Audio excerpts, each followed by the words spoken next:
continuando o assunto de independência, o vídeo de hoje é sobre os caminhos percorridos até a independência do Brasil.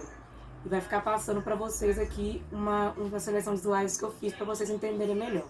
Gente, se é um caminho, quer dizer que muita coisa aconteceu antes do Brasil alcançar a independência, né?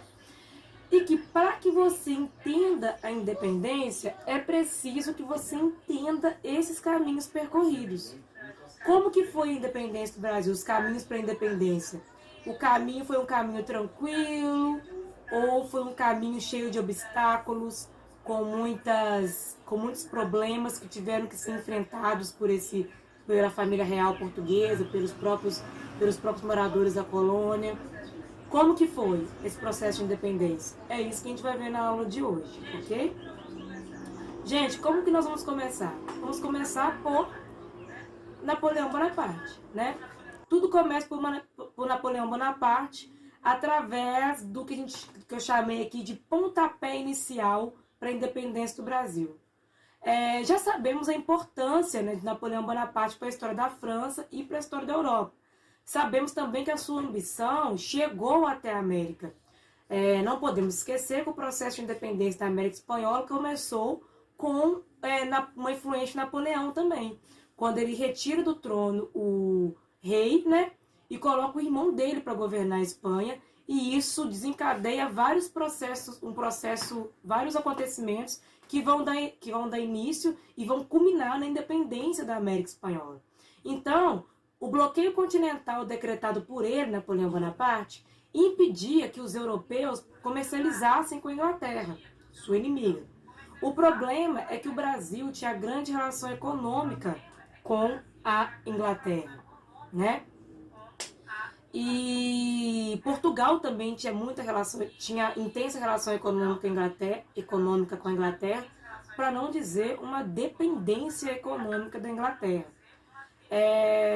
Portugal, ao não respeitar o bloqueio instituído por Napoleão, porque ele não tinha autonomia suficiente para recusar a parceria com a Inglaterra, ele combina com ela mesma, a Inglaterra, a fuga para o Brasil, uma vez que Napoleão iria invadir Portugal, porque ele foi desrespeitado, né? Porque ele para fazer frente à desobediência do Dom João com o bloqueio continental. Então, gente, esse processo, a gente já começa a perceber uma parceria, que é a parceria com a Inglaterra, né? E depois a gente começa a perceber também o abandono de Portugal. Porque o Dom João foge com a família real para o Brasil e deixa os portugueses abandonados, seus súditos portugueses abandonados, né? E foge para o Brasil. Então é sobre isso que a gente vai falar agora. Esse acontecimento que é chave no processo de independência do Brasil, que é a fuga da família real. A família real parte rumo à sua colônia, o Brasil, em 1808. Gente, a família real, aliás, a coroa portuguesa, né? Portugal já fora no passado uma grande coroa. Mas a realidade atual, na época, em 1808, era bem diferente. O reino praticamente se sustentava dos lucros provenientes da colônia.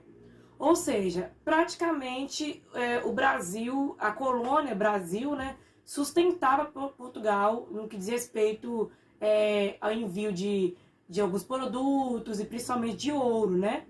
Então, Portugal estava bem mal das pernas. E as outras coroas, né, como a Inglaterra, a França e outras potências, meio que abafaram Portugal. Portugal não conseguia mais fazer frente, concorrência a essas coroas. Então, é bom vocês entenderem isso, perceberem qual que era a situação de Portugal para ele chegar ao ponto de fugir para a colônia. Que também dizem que não foi a primeira vez que ele pensou em fazer isso, né? Fala-se muito a respeito da família real fugir para o Brasil, mas vamos pensar, é interessante perceber agora quem é essa família real que foge para o Brasil. Quem são os membros da família real? Vamos ver? Então vamos lá, um por um. A gente vai dar uma olhada em alguns e perceber a importância deles nesse processo. O primeiro, a primeira, né? Quem é essa aí? Vamos ver se vocês adivinham. É a rainha, né? A rainha, a Dona Maria, né? Que já não governava mais, porque ela estava com ela estava mentalmente instável, alguns problemas psicológicos, portanto, ela era rainha, mas não governava. Esse é quem? Dom João. Dom João, o príncipe regente. Príncipe por quê? Porque ele é filho da rainha. E ele é regente porque ele está regendo o trono. Ele não é rei, né? Ele está regendo o trono porque a mãe dele está incapacitada. É ele que guia essa fuga para o Brasil e aqui se tornar o rei não só de depois que a mãe dele morre, né? De Portugal e do Brasil e de tudo, né? Mas a gente vai falar depois.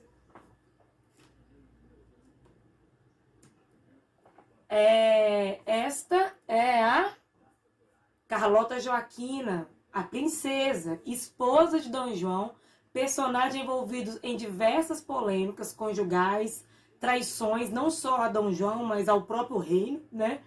Era notável a falta de interesse dela pelo rei, eles não tinham mais uma vida conjugal muito próxima, né, muito boa.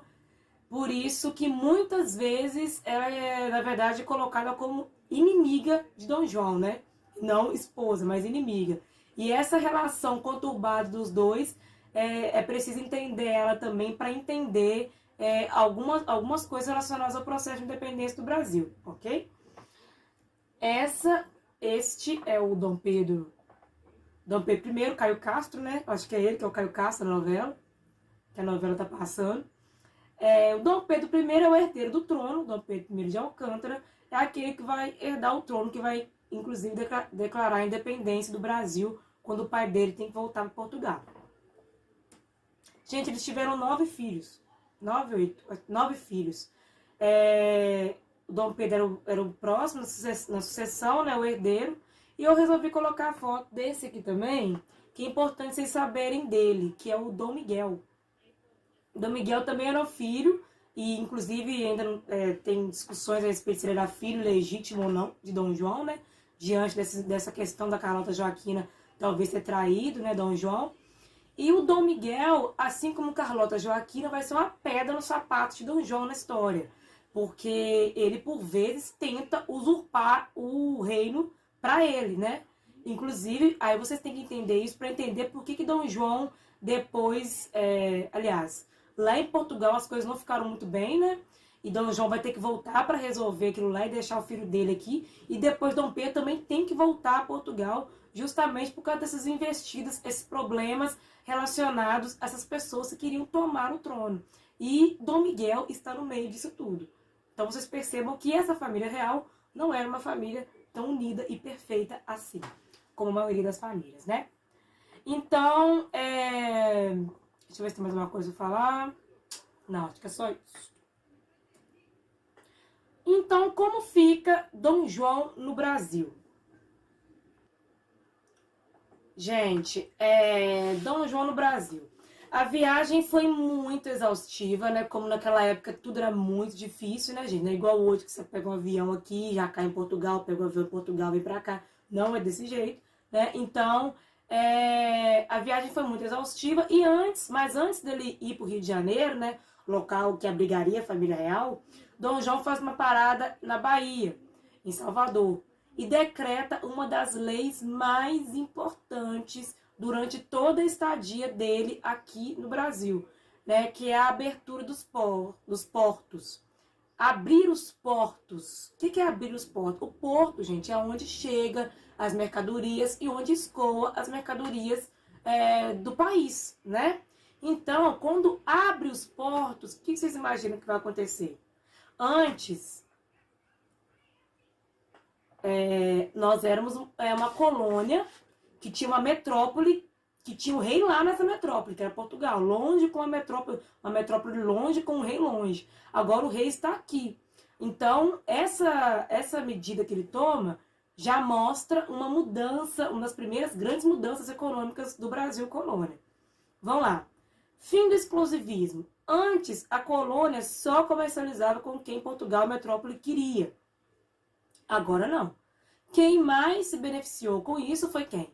Inglaterra, né? Vou até colocar ela aqui já. Ela foi, mas daqui a pouco eu vou explicar por quê. Manufatura. Antes podia ter manufatura. Não podia ter manufatura, aliás. Aqui a gente não podia produzir nada aqui. Queriam que a gente comprasse de fora, né? Mas não produzia aqui. Portanto, não podia haver manufatura. Só que tudo que a gente produzia, aliás, só que com a vinda de Dom João para cá, a gente pôde ter manufatura. Ele autorizou essas manufaturas no Brasil. Só que tem um grande problema. Acabava que as manufaturas, nada que a gente produzia aqui, conseguia fazer frente à concorrência dos produtos de fora.